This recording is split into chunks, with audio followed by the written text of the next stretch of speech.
अब हम लोग इंटीग्रेशन बाय सब्स्टिट्यूशन पढ़ने जा रहे हैं। इससे पहले पहली एक्सरसाइज हम लोगों ने किया था, लगभग क्वेश्चन हमने करा भी दिए हैं। अब इंटीग्रेशन बाय सब्स्टिट्यूशन आपको पढ़ना है। तो इंटीग्रेशन बाय सब्स्टिट्यूशन में ये होता है, जैसे क्वेश्चन नंबर 1 है इंटीग्रल 2x अपान 1 प्लस x स्क्वायर dx। इसका हमें इंटीग्रेशन करना है। तो हम ऐसी चीज को सब्स्टिट्यूट करते हैं, जैसे इसका नाम है इंटीग्रेशन बाय सब्स्टिट्यूशन। ऐसी चीज को सब्स्टिट्यूट करेंगे जिसका कि डिफरेंशिएशन क्वेश्चन में दिखाई दे रहा है। अगर नहीं दिखाई दे रहा है तो सबसे पहले हम लोग उस को बनाएंगे। तो जैसे इसमें तो दिखाई दे रहा है कि x स्क्वायर का डिफरेंशिएशन 2x होता है। अब x स्क्वायर का डिफरेंशिएशन 2x होता है तो हम x स्क्वायर को t ले सकते हैं, लेकिन चूंकि कांस्टेंट का डिफरेंशिएशन 0 होता है, इसलिए 1 प्लस x स्क्वायर को अगर हम t ले लें तो भी इसका डिफरेंशिएशन 2x ही आएगा। तो हम क्या करेंगे, 1 प्लस x स्क्वायर को t ले लेंगे।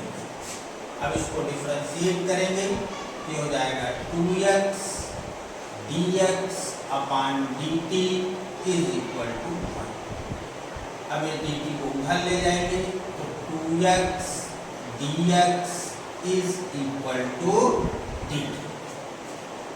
अब ये 2x और dx इसकी जगह पे हम लोग रख देंगे dt और 1 प्लस x स्क्वायर के प्लेस पे लिख देंगे t।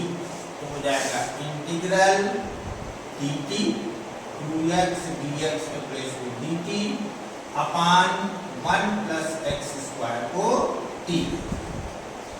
अब इंटीग्रेशन में फार्मूला आपने पढ़ा, integral 1 upon x dx is equal to log x plus c। तो इंटीग्रल 1 अपान t dt क्या हो जाएगा, ये हो जाएगा log t प्लस c। और t की वैल्यू अब यहाँ पर हम पुट कर देंगे तो हमारा आंसर होगा log 1 plus x square plus c। ये आपका आंसर होगा। तो इसमें हम लोग यही करेंगे कि ऐसी चीज को t लेंगे जिसका डिफरेंशिएशन क्वेश्चन में दिखाई दे रहा हो। अब जैसे सेकेंड क्वेश्चन है, question number 2 integral log x का whole square upon x dx। एक मिनट के लिए जरा सोचिए कि किस चीज का डिफरेंशिएशन क्वेश्चन में ही दिया है, तो आपको समझ में आएगा कि log x का जो डिफरेंशिएशन होता है d by dx log x ये होता है 1 बाई x। तो 1 बाई x यहाँ पर है तो हम इसी log x को t ले लेंगे। तो log x is equal to t। अब अगर हम इसे डिफरेंशिएट करें, यहाँ पर मैंने dx अपान dt लिख के दिखाया हुआ है, लेकिन आप लोग क्या करिए, जहाँ x का डिफरेंशिएशन हो वहाँ dx लिखिए और जहाँ t का डिफरेंशिएशन हो वहाँ dt।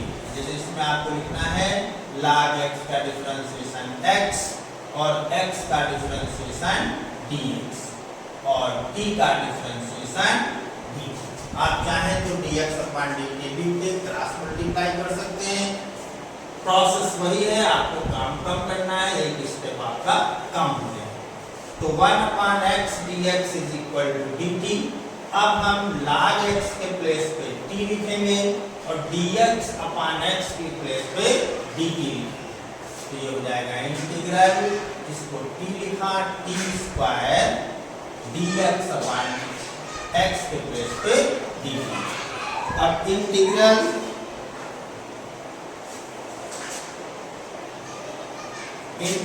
One upon integral T square dx, integral T square dt, ये क्या हो जाएगा, x की पावर n का फार्मूला हो जाएगा। x की पावर n का फार्मूला होता है इंटीग्रल x की power n dx is equal to x की power n plus 1 upon n plus 1 plus c। याद रहे इसमें x की वैल्यू n की वैल्यू कभी भी -1 नहीं होनी चाहिए, बाकी सारी वैल्यूज में ये फार्मूला लगेगा। तो अब इसमें हमें फार्मूला लगा देंगे, क्या जाएगा, t की पावर 2 प्लस 1 अपान 2 प्लस 1 प्लस c, ये हो गया t का क्यूब अपान 3 प्लस c। अब t की वैल्यू आपकी क्या है, log x, ये हो गया log x का क्यूब अपान 3 प्लस c, ये हो गया।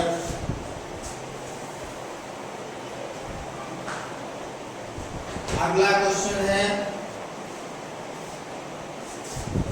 Integral, third question, integral dx upon x plus x log x, ये आपका क्वेश्चन। तो अभी हमने आपको बताया कि यदि डिफरेंशिएशन ना दिखाई दे रहा हो तो हम लोग सबसे पहले डिफरेंशिएशन को बनाते हैं, लाते हैं सॉल्व करके। तो हमने ये देखा कि इसमें x दोनों में कॉमन है, तो इसको कॉमन ले लेंगे। इंटीग्रल dx अपान 1 plus log x into x, ये आपका हो गया 1 plus log x into x। अब 1 प्लस log x को क्या ले लेंगे, t ले लेंगे। 1 plus log x is equal to t, क्योंकि log x का डिफरेंशिएशन 1 अपान x होता है, कांस्टेंट का डिफरेंशिएशन 0 होता है, तो जो log x का डिफरेंशिएशन आएगा वही 1 प्लस log x का डिफरेंशिएशन आएगा। तो हम 1 प्लस log x को ले लेंगे, तो log x differentiation 1 upon x का डिफरेंशिएशन dx और t का डिफरेंशिएशन dt। अब ये हो गया integral dx upon x, dx upon x के प्लेस में रख देंगे dt और 1 प्लस log x को लिख देंगे t।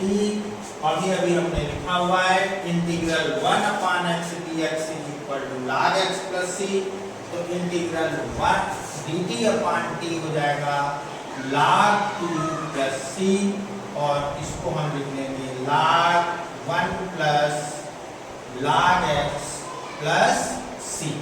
इस तरह से ये आपका question number 4, integral sin x into sin cos x, sin cos x dx।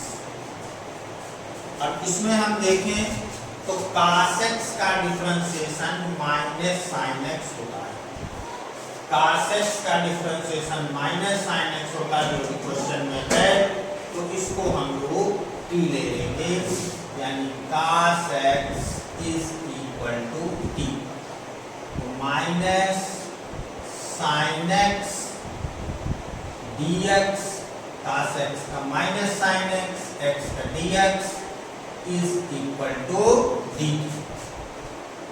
ये माइनस उधर ले जाइए तो हो जाएगा sin x dx is equal to minus dt।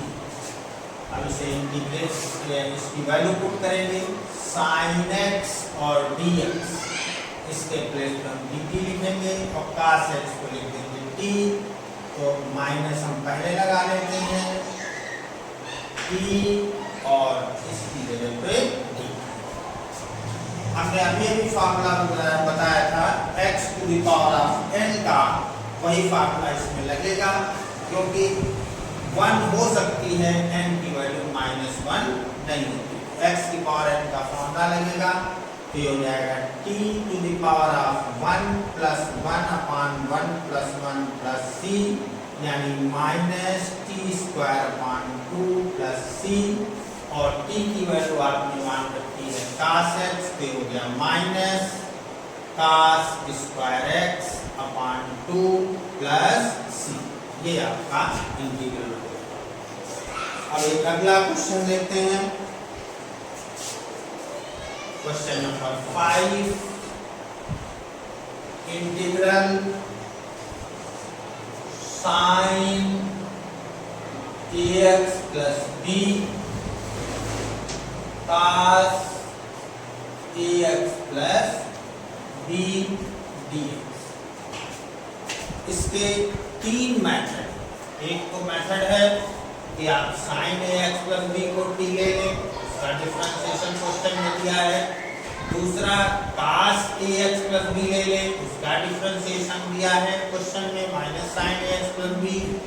और तीसरा मेथड है कि 2 से मल्टीप्लाई डिवाइड करके 2 sin x cos x sin 2x का फार्मूला ले लेंगे, और इस तरह से sin 2x बन जाएगा और sin 2x का फार्मूला भी लगा सकते हैं। तो हम लोग इसमें एक ही यूज करेंगे, sin ax प्लस b को हम लोगों ने ले लिया t। अब इसका डिफरेंशिएशन आएगा, sin x का होता है cos ax plus b into a dx is equal to dt। तो cos ax plus b dx is equal to dt upon a।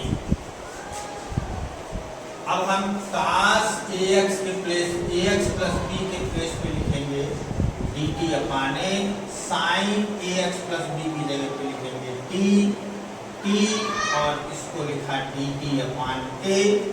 ये हुआ 1 अपान a इंटीग्रल t dt। अब वही जैसे यहाँ पे t का फार्मूला लगा था, तो हम सीधे लिख देंगे 1 अपान a t² upon 2 plus c, और ये t की वैल्यू हो गई आपकी cos square ax plus b अपान 2a प्लस c। ये क्वेश्चन हो गया।